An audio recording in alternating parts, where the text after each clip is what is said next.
اب ذرا جی لگا کے محبت کے ساتھ درود و سلام پڑھ لیجیے.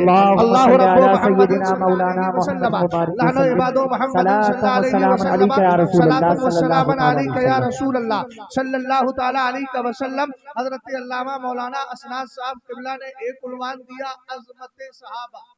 پچھلی بار سیرت النبی کر کے کچھ دیا تھا مجھے, اب تو مجھے یاد بھی نہیں ہے, اس سے پہلے میں نے عنوان دیا تھا. خیر یہ عنوان دے کے ہمارا اپنا پتہ بتا دیتے ہیں. توجہ فرمائیے گا, لفظ ہے عظمت, دوسرا ہے صحابہ. صحابہ صحابی, صحابی کس کو کہتے ہیں؟ ذرا دھیان سے سنیے گا بھائی. اب میں بہت یوں کہیے کہ خون جگر دینے کی کوشش کر رہا ہوں. اہل علم یہاں بیٹھے ہیں, عربی کی ایک عبارت یاد کرنے کے لیے مغز ماتھا پچی کرنا پڑتی ہے, کیونکہ میں پیدائشی عربی نہیں ہوں, عجمی ہوں, اردو بولنے والا ہوں. سمجھ میں آئی بات آپ کے؟ جب میں پیدا ہوا تھا تو پیدا ہونے کے بعد میری امی نے بھی اردو ہی میں بات کی تھی, یا اردو ہی میں کہا ہوگا بیٹا کیسا ہے نا. اس لیے عربی کا مسئلہ ہے, دھیان سے سنیے گا اور بڑے دھیان سے ترجمہ کروں گا. ہاں جو عربی پڑھوں گا اس کا ترجمہ کروں گا. بھائی تم لوگ موبائل تھوڑا جیب میں رکھ لو, بار بار کاہے پریشان ہوتے ہو؟ جیب میں رکھیے موبائل اور میری بات کو ذرا دھیان سے سنیے. اب جگہ بھی خالی ہو گئی, آپ آگے بھی آ سکتے ہیں. توجہ فرمائیے گا, صحابی کس کو کہتے ہیں؟ چچا آپ پیچھے نہیں یار, مجھے دیکھیں آپ. صحابی کس کو کہتے ہیں؟ صحابی سمجھنا ضروری ہے نا, تاکہ کسی وہابی کے قریب نہ جاؤ, رافضی کے قریب نہ جاؤ, بدعقیدہ کے قریب نہ جاؤ. جب تک صحابی کو نہیں سمجھو گے انشاءاللہ الرحمن, اگر سمجھ گئے تو کامیاب, نہیں سمجھے تو کہیں بھی دھوکہ کھا سکتے ہو. صحابی کس کو کہتے ہیں؟ علامہ ابن حجر عسقلانی نے بڑی پیاری بات ارشاد فرمائی صحابی کی تعریف میں. آپ نے فرمایا الصحابی ہوا من صاحب النبی صلی اللہ تعالی علیہ وسلم من المسلمین او رآہ ولو ساعتا وہو مؤمن بہ ومات علی ذالک.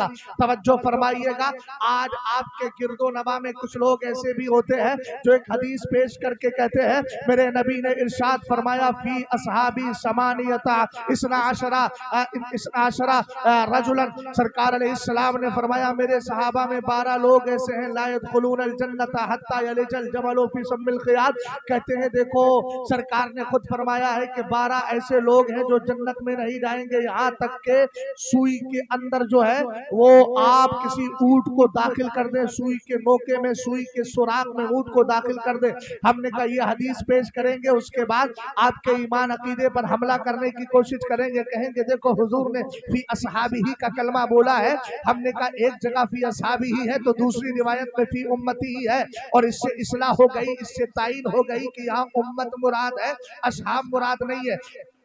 اور پھر بھی اگر اصحاب کا لفظ لے لے تو اس میں کون سے خلل میں پڑنے کی بات ہے؟ ہم نے کہا اگر کوئی اپنے آپ کو مسلمان کہتا ہے, سرکار کی گستاخی کرتا ہے لوگوں کی نظر میں, پھر بھی وہ مسلمان ہی کہلاتا ہے نا. تو حضور کا یہ جملہ کفار کے اعتبار سے تھا, چونکہ کفار یہ سمجھتے تھے کہ جو نبی کے ساتھ ہے وہ ان کا صحابی ہے. لیکن آپ جانتے ہیں جتنے نبی کے ساتھ تھے سب صحابی نہیں تھے, کچھ منافقین بھی تھے. اسی لیے تو اذا جاءک المنافقون قالوا نشهد انک لرسول اللہ, قرآن پاک کی پوری صورت نازل ہوئی. بہرحال صحابی سنیے گا, صحابی کہتے کس کو ہے؟ صحابی وہ ہے جس نے مصطفیٰ کریم کی صحبت پائی ہو اور ہو ایمان والا, یا اس نے سرکار کو دیکھا ہو اگرچہ ایک ساتھ ایک لمحے کے لیے, تھوڑی دیر کے لیے, وہوا مؤمن بہ, لیکن جب دیکھ رہا ہے تو کفر کی آنکھوں سے نہیں ایمان کی آنکھوں سے دیکھ رہا ہو. اگلا جملہ سنیے گا ومات علی ذالک,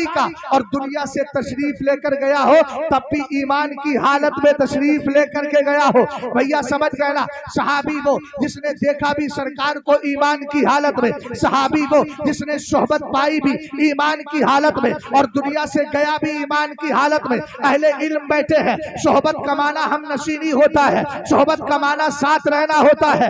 اگر صحبت کا یہ معنی لیا جائے تو صحابہ میں ابو بکر صدیق اکبر, عمر فاروق اعظم کا کمال دیکھیے گا.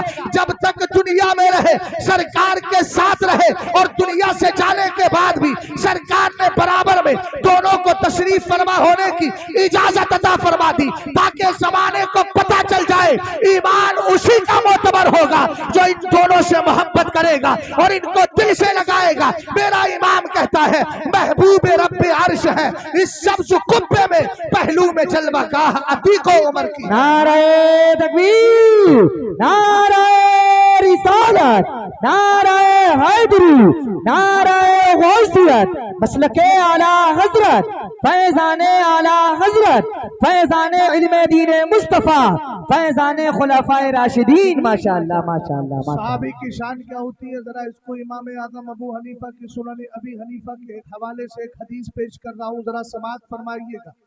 سرکار علیہ السلام کی بارگاہ میں ایک یہودی بچہ رہتا تھا، بڑی محبت کرتا تھا۔ بھیا میں آپ سے محبت کر رہا ہوں، اس لیے محبت کی خاطر آپ کو دین کی بات بتانا چاہتا ہوں، آپ بھی توجہ فرمائیں، محبت سے بولتے رہے، سبحان اللہ، بار بار کہنا نہ پڑے۔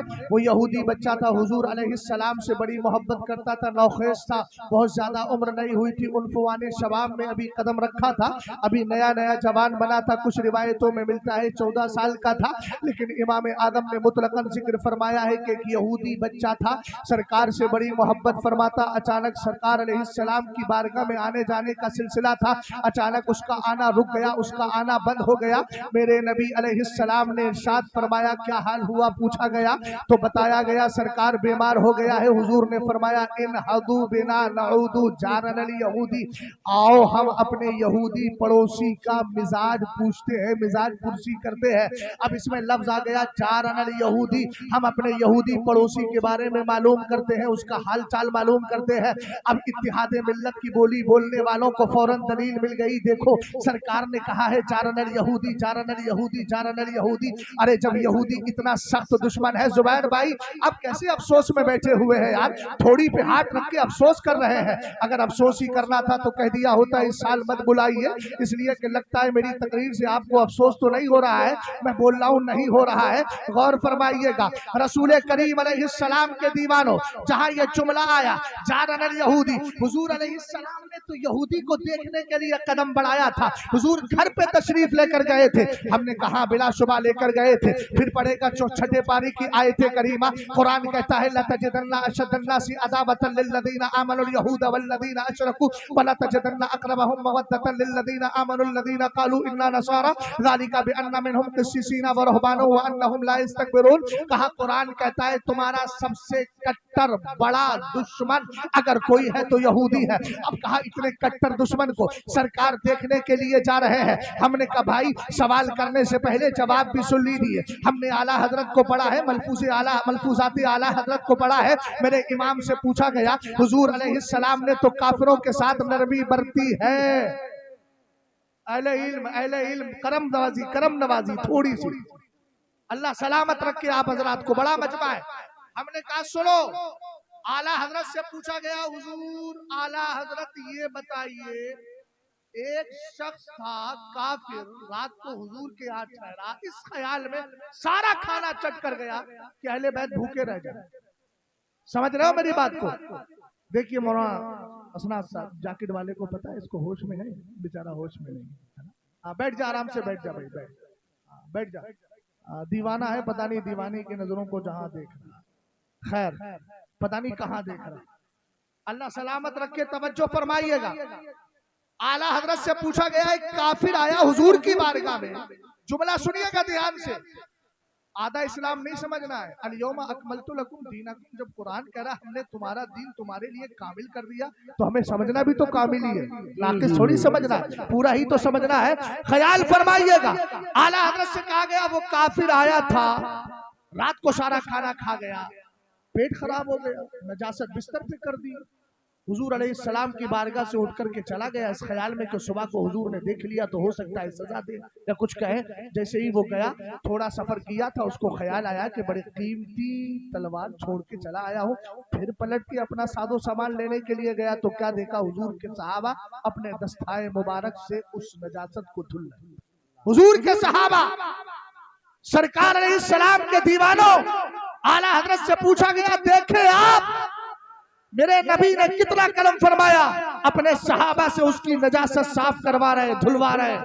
اعلیٰ حضرت نے جملہ ارشاد فرمایا مولانا جلال الدین رومی کو پڑھو،